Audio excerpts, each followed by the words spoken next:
I want you to picture a scene. Mm-hmm. And I guarantee almost every single person listening has lived through this. Okay. You're in a conference room. It's 2:00 p.m. Mm. The air's a little stale. It smells like dry erase markers, Mm. lukewarm coffee. Mm. And there are about 500 Post-it notes on the wall. Neon pink, electric yellow, all the bright color. Oh, the classic corporate brainstorming session. Exactly. The ritual, everyone's caffeinated, everyone is excited. You're doing blue sky thinking. You're thinking outside the box. Right. And someone always says, there are no bad ideas. Yes. And for a second, you actually believe them. It feels like magic in that moment. It really does. The energy is high. The possibilities feel, endless. Right. So you leave that room feeling like you've just invented the future. Yeah. You've solved the company's biggest problems on a whiteboard. But then you go back to your desk. Monday morning rolls around. And what happens to those Post-it notes?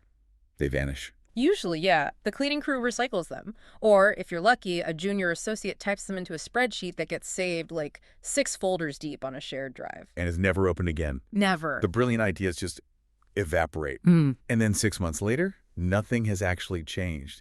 We have this cultural obsession with generating ideas, but a terrible track record of actually doing anything with them. It's the innovation paradox, isn't it? We've never had more ideas, more tools, or more workshops, and yet true transformation feels harder than ever. So today on The Deep Dive, we are tackling this paradox head on. We're working from a really fascinating document. It's a participant brief for a high-level corporate innovation program. Right, so this isn't some generic business article. This is a document that's designed to sort of deprogram leaders before they even walk into the room. And that's what makes it so compelling. It assumes you already know how to brainstorm. It assumes you're smart. Its mission is to show you the invisible architecture of your organization. And it argues that the reason those Post-it notes die isn't because the ideas are bad. It's because your organization is actually designed to kill them. That is a heavy claim. Designed to kill innovation. It is. Because usually we blame the culture or we blame a lack of creativity. We say, oh, we need more out-of-the-box thinkers. We need to hire disruptors. Yeah. The brief flips that entirely. It says we're looking at the problem completely backward. We don't have a creativity problem. We have a design problem. Specifically, a design flaw in how we handle adoption. Let's start there. The definition. Because innovation is one of those words that's been used so much, it's almost meaningless. It just means new stuff. Pretty much. Yeah. You stop someone in the hallway, you ask, what is innovation? And they'll point to the R&D lab or the new app or some eureka moment. They mix up innovation with invention. But the source material, it offers a much stricter and, frankly, a more annoying definition. It does. It calls it a demanding definition. And it states, innovation is not the generation of new ideas. It is the successful adoption and implementation of new ways of creating value. Adoption. That one word. That's the pivot point. It changes the entire scorecard, doesn't it? I mean, think about it. An idea that isn't adopted creates zero value. Zero. It doesn't matter how brilliant the tech is. It doesn't matter if it could save the company millions. If it just sits on a shelf, then strictly speaking, it is not innovation. It's just a thought. A hallucination of value. It reminds me of, okay, let's use a fitness analogy, because I feel this one personally. Go for it. I can buy the most expensive treadmill on the market. I can buy the weights, download the nutrition app. I have the idea of being fit. I even have the infrastructure for it. But if you don't actually get on the treadmill... I haven't innovated my health. I've just spent money. You've conducted a fitness pilot program in your living room that failed to launch. That is painfully accurate. My treadmill is currently a very, very expensive clothes hanger. I think many of us can relate. But let's play devil's advocate for a second. Isn't adoption just another word for execution? Are we just splitting hairs here? I mean, companies know they need to execute. That's a great question, and there's a nuance the text points out. Execution in a corporate context is usually about doing the same thing, just better, more efficiently. Making the existing wheel turn faster. Exactly. Adoption, in this context, is about doing a new thing, something that changes how value is created, and that is infinitely harder because the organization fights it in a way it doesn't fight standard execution. Okay, so why does it fight it? If the CEO is on stage saying, we need to innovate to survive, why does the machinery of the company grind to a halt when a new idea shows up. Well, this brings us to the villain of our story, and it's not a person. It's not a grumpy middle manager. The villain is the organizational design itself. And the source material talks about this fundamental tension. It's performance versus innovation. Exactly. Most organizations, I mean, probably 99% of them, are designed for performance. Think about what that requires. Efficiency, reliability, predictability. Accountability. Hitting the Yeah. quarterly numbers, you want the widget to come off the assembly line exactly the same way every single time. Right. You definitely don't want the assembly line worker experimenting on a Tuesday. You want consistency. You put $1 in, you want to know you'll get $1.10 out. Performance reduces variance. But innovation requires variance. It needs experimentation, risk, failure, uncertain timelines. So you have these two forces that are just fundamentally at war. One wants to eliminate surprise. And the other is surprise. And the performance engine, it usually wins. It always wins. Yeah. Because it's the dominant species. The brief uses this incredible metaphor that I think just perfectly captures it. The organizational immune system. I loved that part. Unpack that for us. So, imagine the organization is a living body. Its main job is to stay healthy, to replicate its success. When a radically new idea shows up, something that challenges the status quo or needs a new budget, It doesn't see innovation. it sees a virus. A pathogen. Exactly. It sees something that disrupts the performance equilibrium, and so the antibodies come out. And here's the crucial insight from the text. The organization isn't attacking the idea because it's evil or stupid. Right. It's attacking the idea because the organization is working exactly as it was designed. That is such a helpful reframe. It stops you from thinking, my company is broken. It's not broken. It's actually working perfectly to protect the status quo. Yes, it is, and this is a quote, exquisitely designed to kill the very thing you're trying to build. So how does it actually do the killing? Because in my experience, nobody ever walks into a meeting and says, I am killing this idea because I hate innovation. Oh, never. It's much more subtle than that. It's a soft kill. The brief lists 4 specific mechanisms, the antibodies, if you will. And I think these are going to sound hauntingly familiar to a lot of people. Okay, let's run through them. I want to see if I recognize my own career in this list. All right, number 1 is delay. The idea gets stuck in the approval loop. Oh, this looks great, but we need legal to review it again. Let's circle back next quarter. Death by committee. Yeah, You just wait it out until the enthusiasm dies. It's the pocket veto. precisely.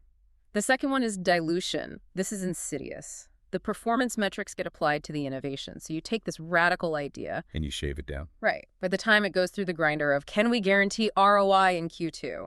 It's a shadow of its former self. So you start with a disruption and you end up with a minor feature update. Exactly. Safe, boring, not innovative.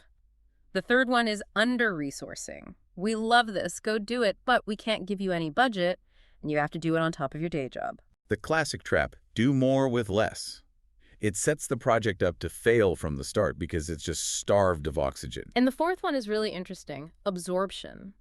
The idea gets swallowed by operational routines before it's ready. It gets forced into the standard operating procedure. And it just dissolves. It's like planting a delicate orchid in the middle of a football field. It just gets trampled by the daily grind. That leads to the quote that just anchors this whole section. It really sums up the tragedy here. Go for it.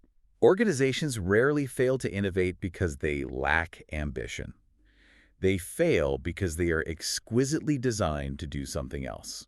Exquisitely designed to do something else. That says it all, doesn't it? It really does. So if we accept that the design is the problem, how do we fix it? Or I guess, how do we even know how bad our problem is? Well, the source material suggests using adoption as a diagnostic tool. So instead of just counting how many ideas you have, you look at where adoption breaks down. The text makes a great distinction here. It talks about what companies are good at versus what they're bad at. And it lists things like running pilots as something companies are actually great at. Oh, we love a pilot program. We love an innovation lab with beanbag chairs and exposed brick. We love the hackathon with free pizza. But why? Why are we good at those? Because they're safe. A pilot doesn't threaten the core business. It's a sandbox.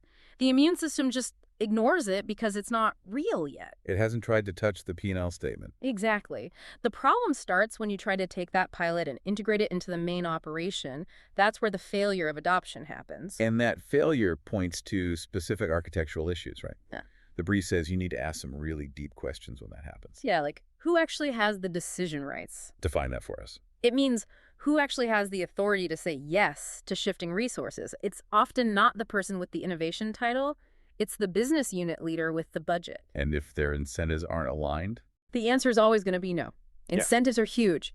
If my bonus is tied to hitting a quarterly efficiency target, why on earth would I disrupt my workflow to try your risky new idea? You wouldn't. It would be irrational for you to do that. Yeah. The system is literally paying you to reject the innovation. Right. You're not being difficult. You're just being rational based on the game you're being asked to play. So based on how companies handle this tension, this war between performance and innovation, the document actually categorizes them. It lays out these 4 archetypes of organizations. I think we should walk through them. Yeah, let's do it. It's kind of a personality test for your company. Okay, number 1 is the sustaining organization. This sounds like the gold standard. This is the goal, yeah. These organizations have found a way to balance performance and exploration. They protect long-term learning. They have clear pathways for adoption. It's a system. Okay, sounds nice but rare. Number 2 feels, well, painfully common. The visible but struggling organization. Ah, yes, the innovation theater category. I feel attacked. Tell me about this one. This is the company with all the visible programs, the labs, the chief innovation officer, the press releases. But the results never scale. The brief says, pilots multiply, but platforms never emerge. So it's symbolic. It's there to make the company look modern, but it doesn't actually touch the core business. It's decoration, window dressing. Exactly. Then you have number 3, the incoherent organization. This one sounds messy. It is. It's the let 1,000 flowers bloom approach, but with no gardener. Ideas are everywhere, strategy is drifting, there's no governance, you just burn a lot of cash and a lot of people out. And finally, number 4, the suppressing organization. The rigid hierarchy. Performance systems dominate everything. Trust is low. Adoption is actively blocked. If you try to innovate here, you're not just ignored, you're punished. This is the we've always done it this way headquarters. And the tragedy is, when innovation fails in these places, leadership usually blames the employees. Why aren't you guys more creative? But the architecture is literally building a wall around them. Okay, so we've diagnosed the disease. We know the villain is the design, the immune system is aggressive. Let's get personal. Because most of our listeners are not the CEO. They can't just snap their fingers and restructure the whole company. Right. And the brief acknowledges that. It has a section called Innovating Inside Constraints. This is the what do I do section. And it starts by admitting that innovation isn't just a technical challenge, it is a political one. Political. That's kind of a dirty word in business. People say, I just want to do my work. I don't want to play politics. But the brief argues you can't separate the two. I mean, politics is just how human groups make decisions and allocate resources. If you want to push an idea through that immune system, you have to understand the politics. You have to build legitimacy. How do you build legitimacy for a risky idea in a culture that hates risk? You start small. You don't ask for $1 million on day one. You run a small experiment within your own sphere of control. You generate a small win. So you fly under the radar. To a degree, yeah. You prove the idea has value without triggering the big immune response. And once you have data, once you have a win, you have currency. You can trade that win for legitimacy. And show that your idea isn't a threat to the performance engine, but maybe something that can help it. Precisely. The document poses a really sharp self-reflection question here. Yeah. It asks, which boundaries in your work are real and which are just assumed? That is the $1 million question, isn't it? We so often assume we can't do something. Oh, HR won't let us. It will block that. My boss will definitely say no. But have you actually asked? Have you tested the fence? Exactly. In many large organizations, there's more wiggle room than you think, but people are conditioned to just stay in their box. The brief encourages you to find where you have real control, even if it's just your team or your project, and innovate there first. But I have to ask the cynic's question. Why bother? This all sounds exhausting. Fighting the immune system, navigating politics, risking failure. Why not just keep your head down, hit your KPIs, and go home? Why take the personal risk? That is a totally valid strategy for the short term. If you just want to get through the week, sure, keep your head down. But the document ends with a really chilling question. What are the consequences if innovation doesn't occur? For the company, sure. We all know the blockbuster story, you go extinct. But forget the company for a second. What about for you? The text pivots to the personal risk, and it asks, what happens to professional identity when systems discourage learning? Wow, That hits hard. Professional identity. Think about it. If you stay in a suppressing organization too long and you stop innovating, you stop learning, your skills atrophy, you become excellent at navigating a specific bureaucracy that might not even exist in 5 years. But you lose the ability to adapt to the wider market. So by keeping your head down, you're actually making yourself obsolete. You're optimizing yourself for a machine that is slowly breaking down. It's a terrifying thought. So innovation isn't just about the company's bottom line. It's a condition for personal resilience. It absolutely is. Even if the system is rigged against you, you almost have to fight to innovate for your own sake. It's how you keep your brain plastic. It's how you maintain your value. So it's about career survival. The ability to adopt new ways of working is probably the ultimate job security in the 21st century. Wow. That puts a whole new spin on those frustrating meetings. It's not just about the project. It's about keeping your professional vitality alive. It's about not letting the organization turn you into a robot. Don't let the design of the organization design you. So let's bring this all together. We started with the Post-it notes. We realized that generating ideas is, well, it's the easy part. It really is. The real work, the real innovation is adoption. That is the core takeaway. Stop obsessing over better ideas and start obsessing over better adoption. Look at the architecture of your organization. Spot that immune response. Is it delaying you? Diluting you? And don't be naive about the design. Understand that the company is designed to stop you, not because it's evil, but because it loves efficiency. Your job is to be savvy enough to navigate that. Use politics. Build legitimacy. Start small. Yep. Which brings us to our final thought for you, the listener. The source material leaves us without provocation about boundaries. And I want you to carry this into your work week tomorrow. The question is, which boundaries in your work are real and which are just assumed? Are you stopping because there is a red light?